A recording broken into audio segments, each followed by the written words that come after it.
Olá, Pai do Senhor, professor Adilson Benevides, falando aqui do CETEP, Seminário Teológico de Pernambuco. Hoje nós vamos falar a respeito, continuar falando a respeito da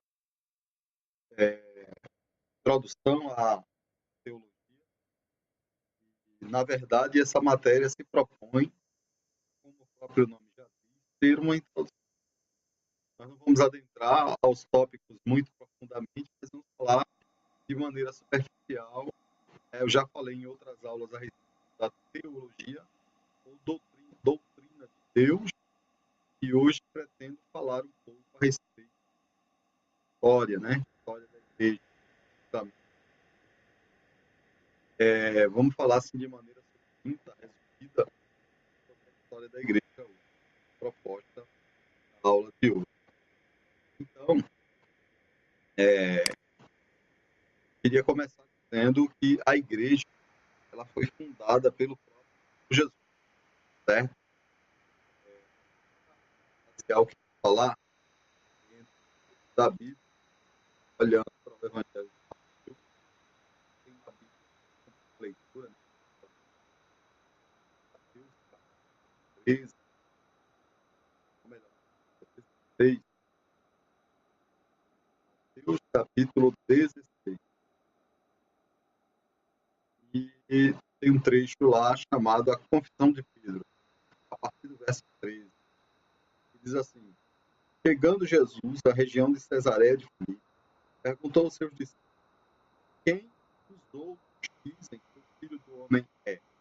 Eles responderam: alguns dizem que é João Batista, outros Elias, e ainda outros Jeremias, ou um dos profetas. Vocês, perguntou ele, quem vocês dizem que eu sou?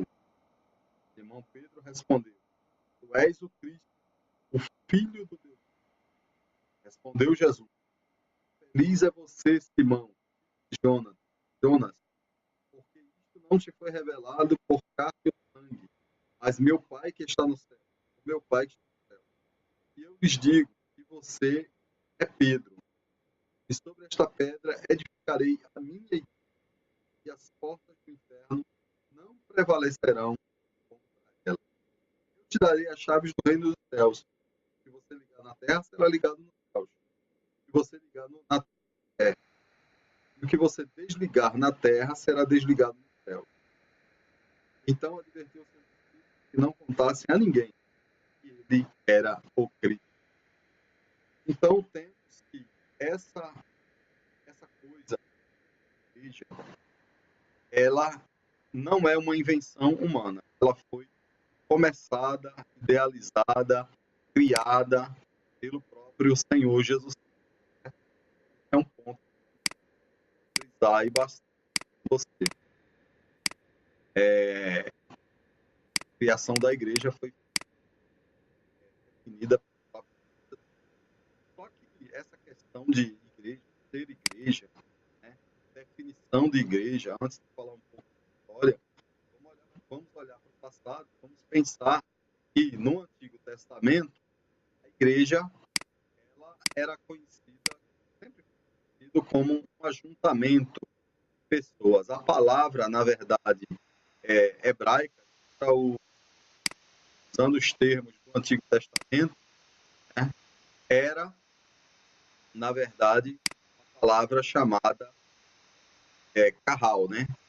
Carral significa exatamente isso, ajuntamento, assembleia da congregação, ajuntamento de pessoas lá no Antigo Testamento. Então nós podemos ver, conforme em Êxodo 12:6, nós vemos essa palavra acontecer. Êxodo capítulo 12. Deixa eu ver aqui o Êxodo. Êxodo 12 e versículo 6. Guardem até o 14º dia do mês, quando toda a comunidade de Israel irá sacrificar. Nós estamos falando do quê? Do cordeiro, né? Está se falando do animal, né? O cordeiro da Páscoa. Devia ser guardado para ser sacrificado ao pôr do sol. Toda a comunidade de Israel, comunidade, ou seja, juntamento, assembleia, congregação. Então, no Antigo Testamento é utilizado essa palavra para falar de assembleia ou ajuntamento. Estamos falando de uma época pré-igreja, antes da existência da igreja. Deuteronômio 4:10, nos deu. Deuteronômio 4:10 nos diz: lembre-se que vocês estiveram diante do Senhor seu Deus, em Horebe, quando o Senhor me disse: reúna o povo diante de mim para ouvir as minhas palavras, a fim de que aprendam a me temer, enquanto viverem sobre a terra, e as ensinem aos seus filhos. Então, esse reúna o povo aí é carral, no hebraico. Faça o ajuntamento de pessoas, crie, chame a assembleia da congregação dos israelitas, para que eles ouçam o ajuntamento e façam os seus filhos. Sucintamente, no Novo Testamento também tem, continuando, uma palavra que vai determinar a igreja, vai determinar, a palavra é eclésia. O próprio texto que eu li, 16:18, fala da igreja. Romanos 6,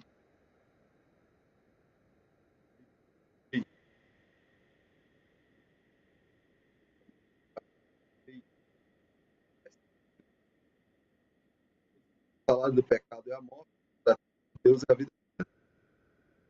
1 Coríntios 16,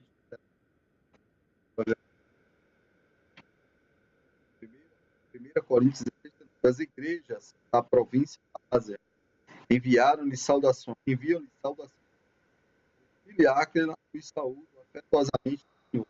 E também a igreja que se reúne na casa, ou seja, a eclésia, grego, para a assembleia civil, era utilizada a palavra eclésia para se falar de assembleia civil, juntamento de pessoas, né? Tanto para a assembleia civil, para tratamento de negócios da comunidade, bem comum, né? Como também essa mesma palavra foi tomada de empréstimo do mundo grego para significar a igreja. A igreja ou a fé, certo?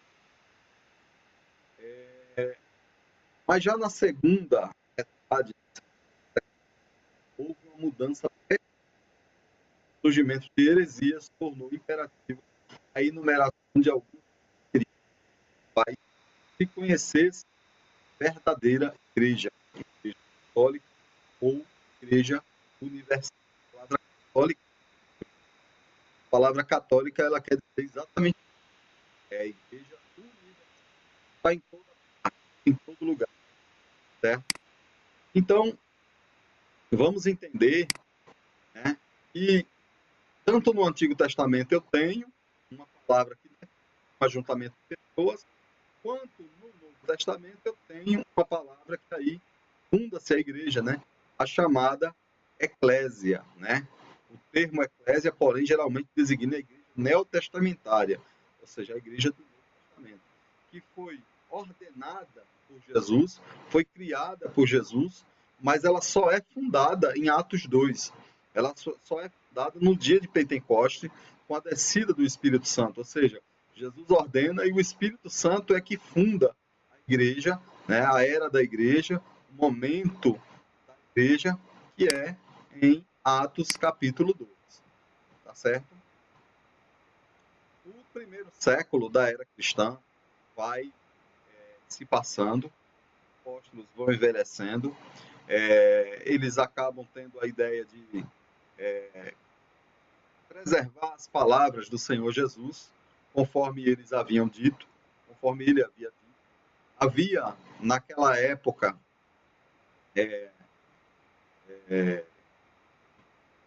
pessoas não tinham o costume de preservar os escritos, só valia o escrito mais novo, Então, eles davam fim aos escritos mais antigos. E também naquela época havia o costume da chamada tradição oral, que era passada oralmente, verbalmente, de pai para filho, onde nada se registrava. Mas, em cerca de 45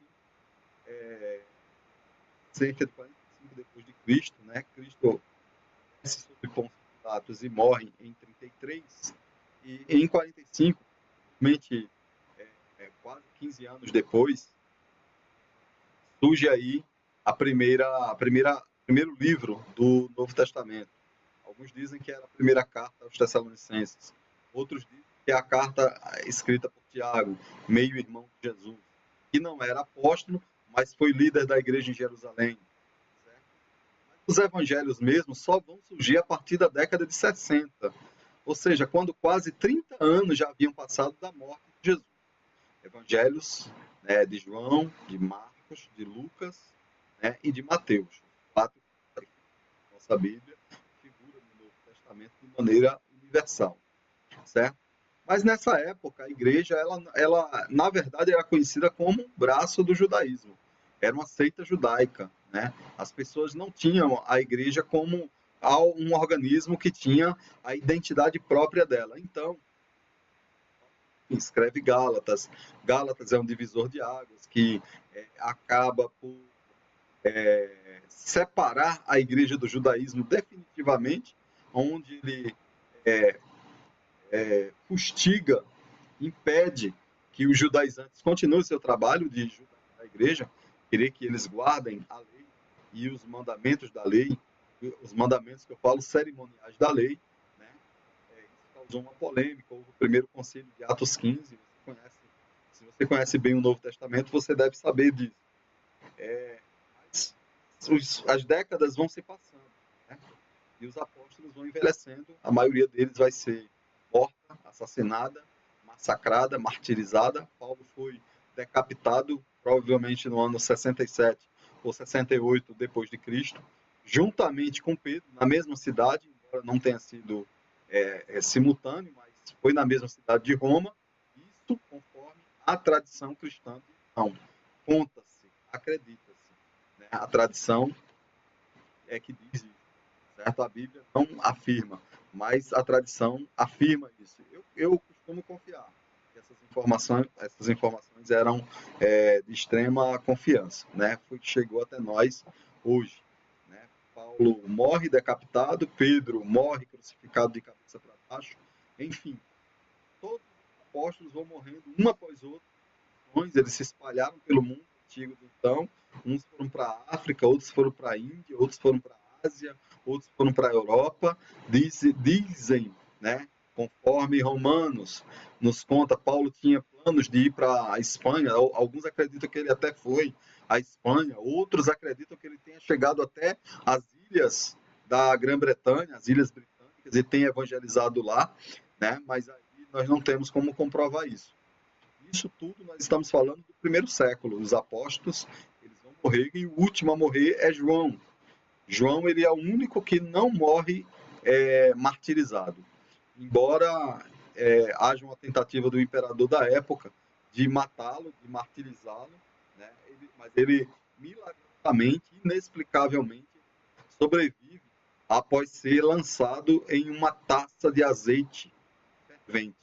Ele sai ileso e ele sobrevive e permanece ainda alguns anos, recebe a revelação do Apocalipse, que é o último livro que ele escreve, e também é o último livro que foi do Novo Testamento.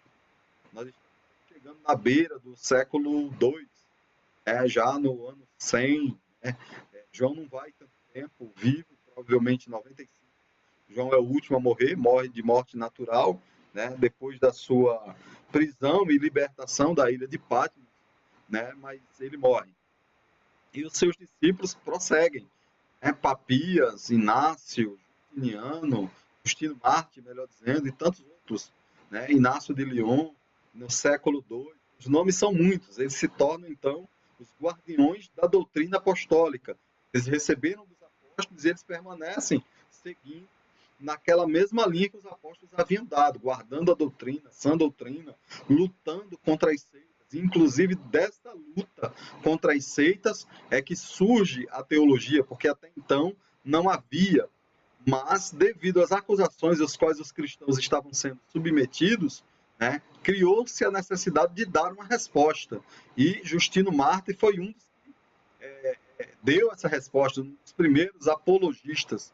É assim que eles são chamados, apologistas, aqueles que se dedicavam a defender a fé. E com eles surge, então, a teologia. Muito embora saibamos que o termo teologia ele é bem mais antigo, ele surge na Grécia, com os filósofos gregos, né, Platão e tantos outros, que na verdade teólogo era considerado aquele que detinha o saber filosófico em diversas áreas, que procurava compreender o sagrado já desde a época da filosofia grega. Mas a teologia é fundada, é iniciada sistematicamente, o estudo da Bíblia de forma sistemática a partir dos apologistas já no século II, 150, 160, com o Justino Mártir, um dos grandes, um dos maiores apologistas desde então. A igreja segue na sua marcha sendo perseguida por um imperador após outro. As pessoas estão sendo levadas ao Coliseu Romano, estão sendo amarradas em pele de carneiro, estão sendo trucidadas por leões, mas ela continua crescendo. Roma tenta impedir a marcha da igreja, tenta colocar a igreja de joelhos, mas a igreja não se submete. Houve um pai da igreja chamado Tertuliano, não sei se você já leu sobre ele, mas Tertuliano, ele disse o seguinte: a sementeira, o sangue dos mártires é da igreja. Ou seja, a igreja cresce à medida que as pessoas dão o seu sangue. Quanto mais gente morre, mais gente aceita Jesus, mais gente congrega. Né? Quanto mais se perseguia a igreja, mais ela crescia. Né? Isso no século II.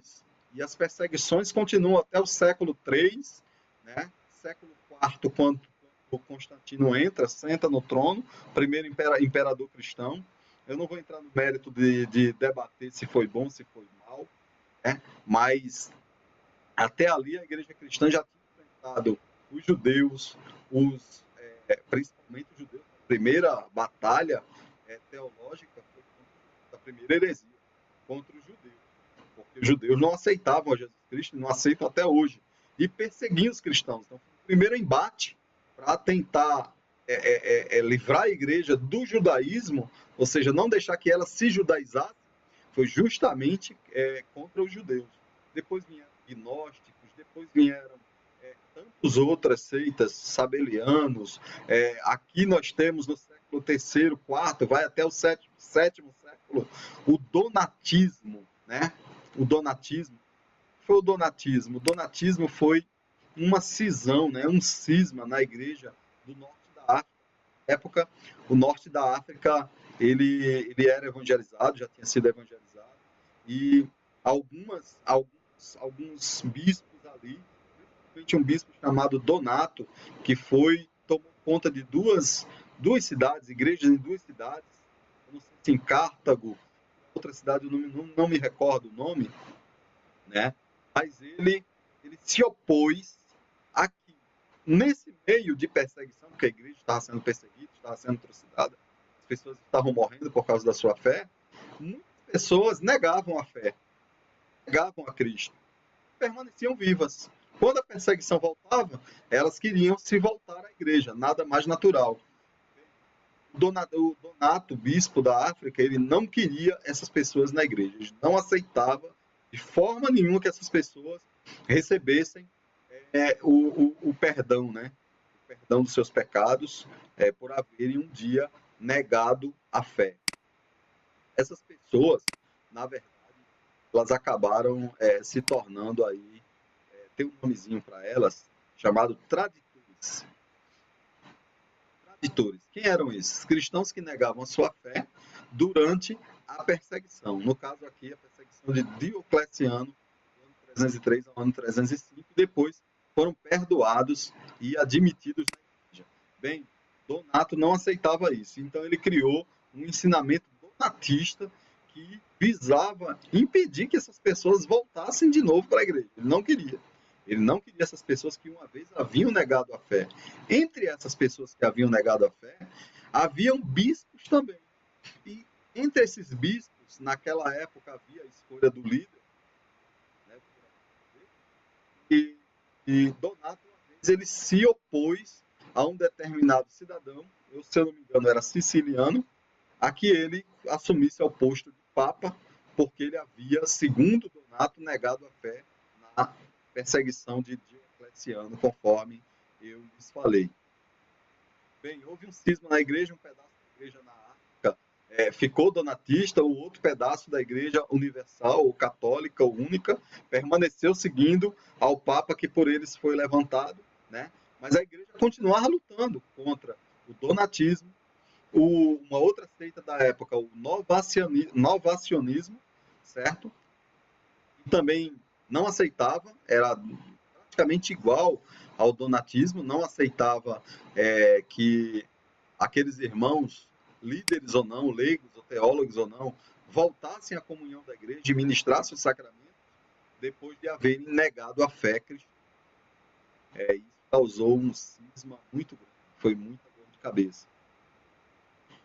Uma outra seita com quem a igreja lutou foi o montanismo, que defendia o uso de dons espirituais, profecias, algo bem parecido com o pentecostalismo hoje, né? Já na época de Montano, que depois a igreja acabou condenando pelos exageros de Montano, acabou condenando completamente Montano como herege e a seita que ele dirigia também, e condenou até mesmo a pessoa do Espírito Santo, porque não se abriu mais para o Espírito Santo, mas esse é um outro assunto, a gente só fala disso em pneumatologia ou em história da igreja, quando se vai falar a respeito de como o Espírito Santo ele avivou, por assim dizer, avivou entre aspas, né?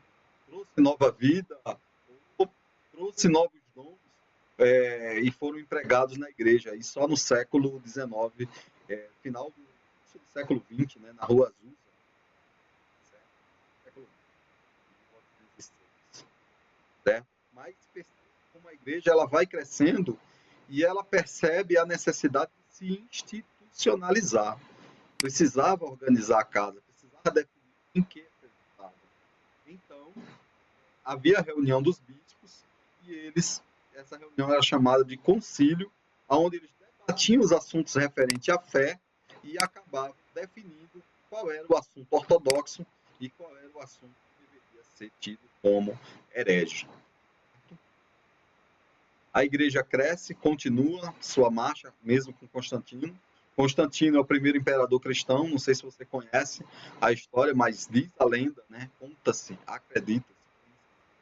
E ele não era crente. Inclusive, segundo alguns historiadores, aí, segundo alguns teólogos, ele era o líder do satanismo, era o líder da bruxaria, né? Era o cara da na época. Nós estamos falando aí do século IV, cerca de 320 depois de Cristo. 3 séculos que Cristo já tinha morrido, vivido, pregado e morrido. Então Constantino ele vai para uma batalha e ele faz uma promessa, mínima promessa lá, que ele diz: olha, se eu for essa batalha e eu conseguir vencer, é uma batalha impossível. Eu vou me tornar cristão. Vou. Então o que é que ele faz? Antes dele ir para a batalha, na noite ele teve um sonho. Nesse sonho ele viu uma cruz no céu. E nessa cruz, uma cruz luminosa, alguém que falava: olha, sobre este símbolo você vencerá, Constantino. É sobre esse símbolo. Então o que é que ele fez? Escudo pintou a cruz nos escudos e na roupa dos soldados e foi para o campo de batalha, tendo ali então vencido o combate. Venceu o combate, ele cumpriu a promessa. E aí o que é que ele fez? Ele tornou, por assim dizer, todo o seu império cristão, né? O chamado Império Romano. Certo? Nós estamos falando de 320, 323, 310, por aí, 310 a 320 depois de Cristo. Quando ele torna todo mundo cristão, ele acaba por fazer uma coisa muito boa. Qual era a coisa muito boa? Encerrou as perseguições com a igreja. Então agora ninguém mais poderia ser morto, porque até o próprio imperador era cristão. E aí ele começou a fechar todas os âmbitos aí de outras religiões pagãs que existiam na época, inclusive a que ele era sacerdote, né? Muito embora alguns historiadores, eu já li sobre isso, dizem que ele não abandonou o, a bruxaria, né, o animismo, sei lá qual era, o paganismo dele, até o último dia da vida dele, né, ele não abandonou, inclusive só foi batizado mesmo na hora da morte, a pedido dele. Ele disse que não queria, não se sentia pronto para ser batizado. Né? Eu não sei, não posso julgar, não sei se foi crente, não sei se foi desviado, mas uma coisa boa ele fez, que foi cessar a perseguição contra a igreja, visto que se tornaram cristãos. No entanto, aí é que surge de fato a Igreja Católica Romana. Até então ela era católica, ela não era romana. Ela passa a ser católica romana quando ela une, ela junta os seus conceitos cristãos com os conceitos de Roma e Constantino traz todo o paganismo dentro da igreja, porque até aquela época as pessoas iam a Jesus e iam às águas do batismo. Depois não, qualquer um poderia ser cristão e poderia estar da maneira que quisesse, da maneira que pudesse, poderia adorar outros deuses e trazer esses deuses para dentro da igreja. Né? Houve uma adaptação, eu não vou falar muito sobre isso, mas houve uma adaptação. O cristianismo, na verdade, não venceu o paganismo. Ele se adaptou ao paganismo e o resultado disso foi a Igreja Católica Romana. Né? Vou só dar um exemplo. A deusa Cibele, quem sabe que ela era a adorada em toda a Ásia, assim como Diana dos Efésios. Mas a Cibele, especificamente, né, quando os pagãos vieram para a igreja, eles trouxeram Cibele. Disse, não, mas e agora? O que a gente faz? A gente não pode mais adorar Cibele. Então deram um jeito. Disse, não, vamos fazer o seguinte, em lugar de Cibele, vocês adoram Maria. E aí começou a veneração a Maria. Muito embora Roger Olson diga, já no século II, 110, as primeiras pinturas com a figura de mártires estavam sendo referenciadas, ou seja, 110 logo após a morte do apóstolo João. Tanto assim institucionalizar quanto a definir a sua doutrina. E em 323, quando houve esse concílio, o concílio de Constantinopla, o qual Constantino ele foi quem presidiu. Naquela época, ele dizia que o imperador ele era o chefe da igreja, não o Papa. O Papa obedecia a ele. Ele que definia. E o conselho, o sínodo de bispos, obedecia ao Papa e a doutrina por eles definida. Certo? No entanto, houve muitos malefícios também quando cristianizou, evangelizou e ganhou as pessoas para cristianizar. A igreja, ela cristianizou os pagãos, colocou apenas roupas. Tanto é que hoje a igreja católica ela é um cristianismo até hoje. E aqui no nosso país existe ainda uma onde o ramo cristão católico romano já era pagão, se une então e se torna uma celeuma de Deus. Já sabe. Né?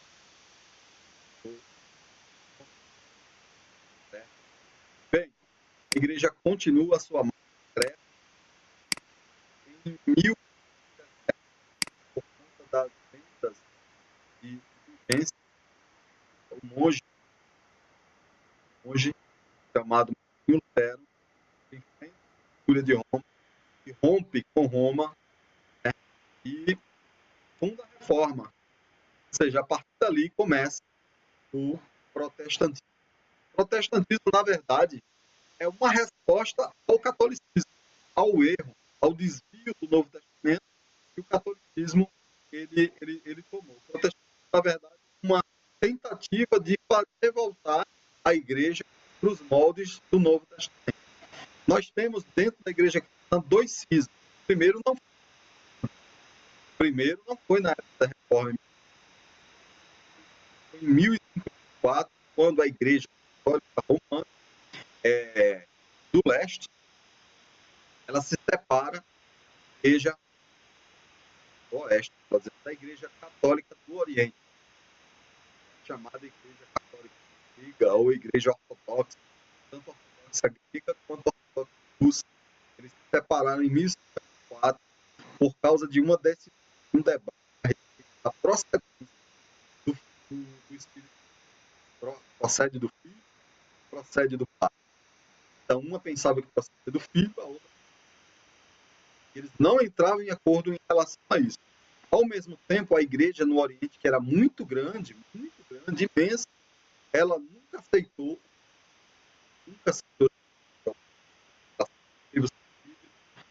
que eram patriarcas, e até hoje são patriarcas. O mais famoso deles, e o maior entre os patriarcas, para mim, foi João Crisóstomo. João Crisóstomo foi um grande pregador, né? Ele foi um dos maiores patriarcas, certo?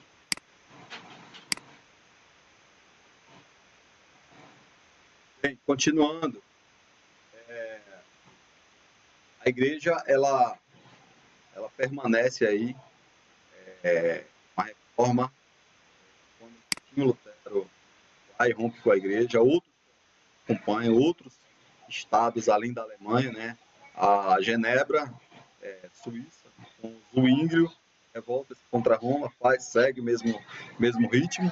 A Escócia, com John Knox, segue também nessa reforma.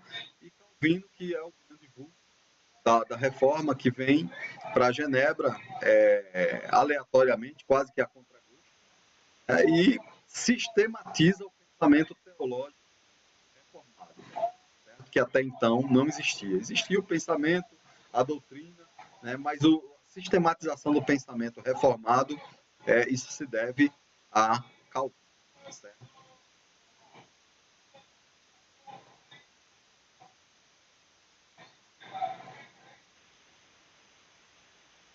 Então, pessoal, como eu estava falando, certo? A igreja, no sentido de entregar no Estado de Direito, ministrar disciplina, na verdade, o que ele está querendo dizer aqui? A igreja, naquela época, acabou indo seu Estado em Genebra. A Inglaterra, a reforma foi muito mais fraca, mas ela veio, né? Mas veio com essa união de igreja e Estado, infelizmente, né? Os Estados não eram laicos, né? Eu não vou entrar na questão da Inquisição católica, que às vezes as pessoas acusam, né, a Igreja Católica de ter feito a Inquisição, aquele maldito, daquele Torquemada e tantos outros aí, interpretando espuriamente, falsamente, as palavras de, de Tomás de Aquino, né? Espuriamente, falsamente interpretando Tomás de Aquino, acabaram criando a Inquisição. E essas mesmas pessoas que falam da Igreja Católica por haver a Inquisição, se esquecem que o protestante também promoveu na Holanda inquisições contra anabatistas, né? Rubem Maia e tantos outros, que não aceitavam a doutrina reformada. Isso aí ninguém fala. Mas o Roger Olson fala a respeito disso, e que Calvino, mesmo com todo o seu brilhantismo, e nós não rejeitamos seus ensinos, ao contrário, o reverenciamos e agradecemos a Deus por ele, mas ele mandou matar 58 pessoas, sob a vara da lei, logicamente, né? Então, a chamada Inquisição protestante também ocorreu. Protestante contra protestante. Isso é fato histórico. E ocorreu para que a gente nunca mais volte a fazer esse tipo de coisa. Isso, meu irmão. Nunca discrimine ou maltrate o teu irmão de outra denominação ou uma pessoa de outra confissão. Respeite. Religião e fé existem para ser respeitada, tá certo? Seja você o exemplo, tá certo? No século XVIII poderia discorrer sobre o avivamento wesleyano, que abalou toda a Inglaterra, e eu sou um apaixonado por isso, porque sou um apaixonado pela teologia de John Wesley, né, pelo arminianismo que ele professava, e a maneira, né, como ele tratou as questões de santidade, né, o próprio Clube Santos, composto por Charles Wesley, John Wesley e George Whitefield, foram pregadores excepcionais e que acabaram abalando a Inglaterra no século XVIII.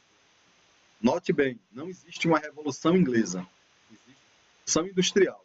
Revolução Inglesa não existe, como houve uma Revolução Francesa em 1789, segundo Addison, historiador inglês, porque a Inglaterra estava permeada pela pregação da palavra de Deus.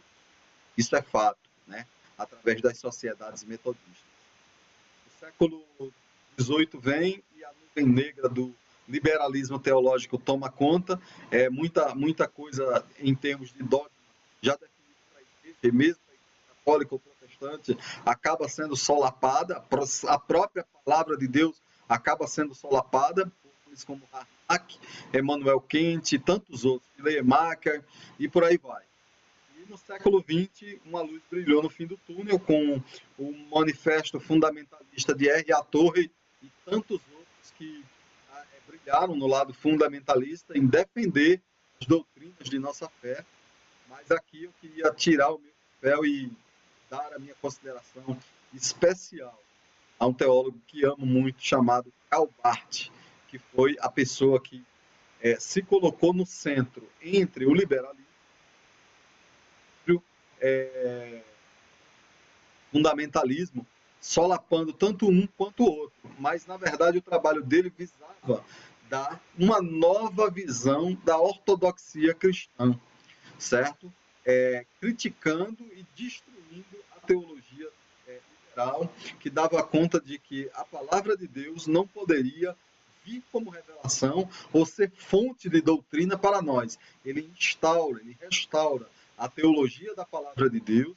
Ele é suíço, mas é de origem reformada, e ele cria algo que ficou conhecido como a neo-ortodoxia, onde ele nem era liberal e também ele não era fundamentalista, mas ele se opõe ao liberalismo e à beleza da sua exegese, para mim, especialmente, particularmente falando, é algo insuperável.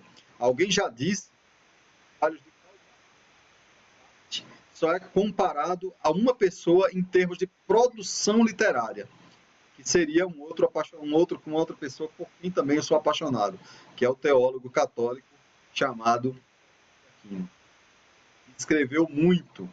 Alguém diz que Barth seria o Aquino dos protestantes, né? Então, com isso eu vou finalizando essa visão, né? Finalizando com essa parte aí de visão de teologia contemporânea, porque aí se fala da teologia contemporânea, já no século XX, né? É a teologia contemporânea que vem aí mostrando as questões de fundamentalismo e liberalismo, e onde a neo-ortodoxia aparece, né? Prevalece até os nossos dias, certo? Fique aí com essa reflexão, né? Esses que fizeram a teologia da igreja, fizeram a história da igreja, né? E nós estamos aí com vagas abertas nos nossos cursos de teologia, tanto nos níveis médio, bacharel e básico. Você pode fazer parte, entre em contato conosco, tá certo? No Facebook, nós temos grupos lá no Facebook, faça parte da nossa página lá no CETEP, temos o site do CETEP também, né? cetep-webnode.com.br, você pode acessar, lá também tem alguns conteúdos que nós colocamos, tá certo? Curta o nosso canal aí no YouTube, curta o nosso canal aí no Vimeo, no YouTube você pode fazer a inscrição, no Vimeo nossos vídeos, né? Fazer parte lá do nosso perfil do Vimeo, tá certo? Que Deus abençoe você, em nome do Senhor Jesus. Lembrando que nada pode deter a marcha da Igreja do Senhor Jesus. Deus te abençoe em nome do Senhor.